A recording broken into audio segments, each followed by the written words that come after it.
The adventures of the new Superman continued this week with the release of Absolute Superman number 12. If you haven't been keeping up with this bold new take on the Man of Steel, then give me a moment and I'll bring you up to speed. Unlike his mainline counterpart, this version of Superman wasn't raised by a kindly couple in America's heartlands. Instead, he grew up on the doomed planet Krypton and witnessed the devastation firsthand. His parents tried to flee the planet with as many people as they could, but their ship was caught in the explosion, leaving young Kal-El alone in space.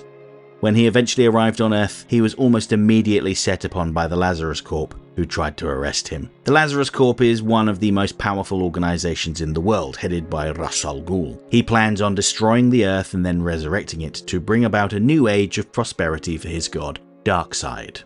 Superman went on the run for 5 years, going where he needed to be to help prevent ecological disaster and support the people being exploited by the Lazarus Corp, until he was eventually caught by Lazarus agent Lois Lane. However, witnessing Superman up close, Lois came to realize that he wasn't the dangerous threat that he'd been made out to be. She was inspired by his bravery and heroism, which slowly turned her against the Lazarus Corp. Along the way, Superman was taken in by a group of rebels, the Omega Men, who claimed to be fighting against the Lazarus Corp. In reality, their leader was Talia al Ghul, and she used the Omega Men to identify insurgents for her father. She betrayed Superman, literally stabbing him in the back with a kryptonite blade, and Superman was handed over to Brainiac, in this universe one of Ra's al Ghul's servants, to be indoctrinated.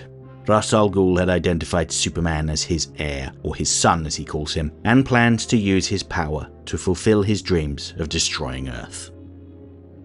The last issue dealt with the weeks of torture that Superman endured and ended on a cliffhanger, with Superman being released from the brainwashing process and blowing up the Lazarus facility. This left us wondering if Superman had been corrupted and would now use his powers to get revenge.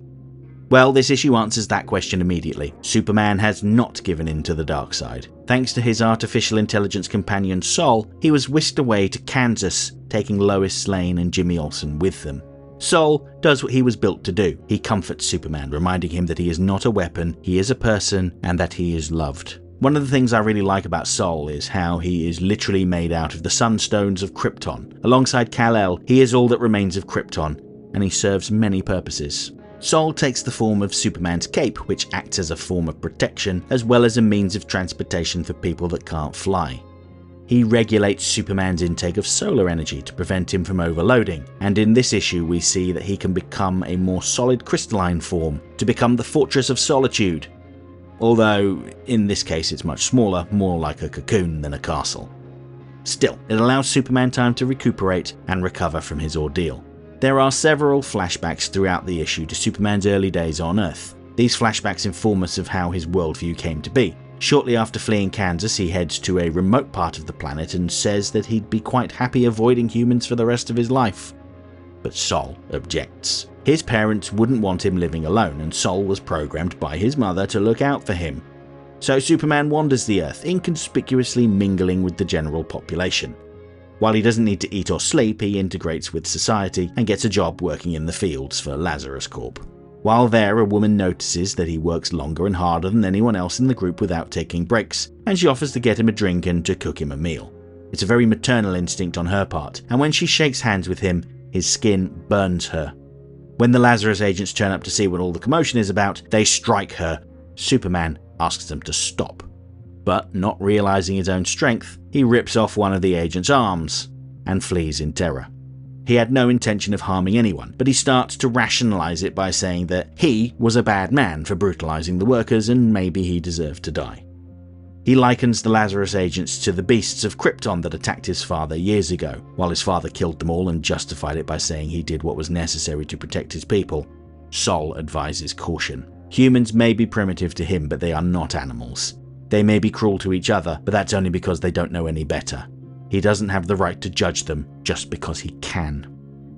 In the present day, Lois Lane and Jimmy Olsen are in a diner in Smallville looking for food. They don't have any money on them and offer to wash dishes in exchange for the food. However, the people of Smallville, who know who they are, refuse their offer. Instead, the food is on them. The waitress at the diner is a familiar figure for Superman fans, Lana Lang. She says that most ordinary people don't agree with the Lazarus Corp and the propaganda that they peddle. They're too busy trying to live their own lives.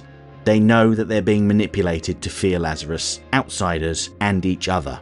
But the way Superman stood up for people and fought Lazarus has inspired them.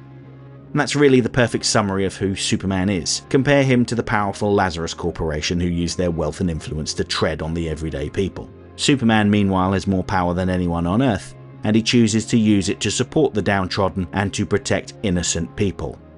He doesn't want to rule, he doesn't want to destroy. He wants people to be safe and happy, and heaven help anyone that tries to stop him.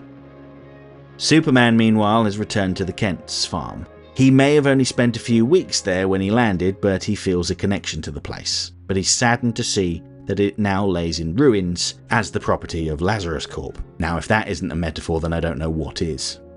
At the same time, he apologizes to Sol. He may be an artificial being, but he's the creation of his mother, and that makes him an L in Superman's eyes. Sol was right. Superman should not be alone, and he never was. Sol was there the whole time. And with perfect timing, Lois and Jimmy arrive at the farm, bringing with them all the food they had been given by the diners, and offer to share it with him. While Superman doesn't need to eat, he appreciates the gesture, and finally introduces himself properly to Lois. He is Kal-El. They don't get much time to exchange niceties though, because Superman can see Ra's al Ghul and his army on the horizon. So yes, this generally was a slower issue, but it's very much the quiet before the storm. It sounds like there's going to be a very dramatic confrontation between Superman and the Lazarus Corp, with the people of Smallville potentially joining the Man of Steel. I'm confident that in the end Superman will win, but what will it cost him? We'll have to wait and see. Absolute Superman number 12 is available now from all good comic shops.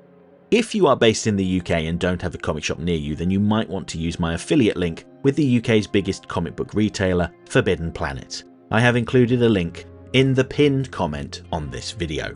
Alternatively, if the idea of hoarding a collection of comic books fills you with dread, I just got back from LA Comic Con and resisted buying any comics. Am I dying? You may want to try getting a digital copy of the issue from Amazon. I also have an affiliate link with them, which you could use to help my channel out. This is also included in the pinned comment.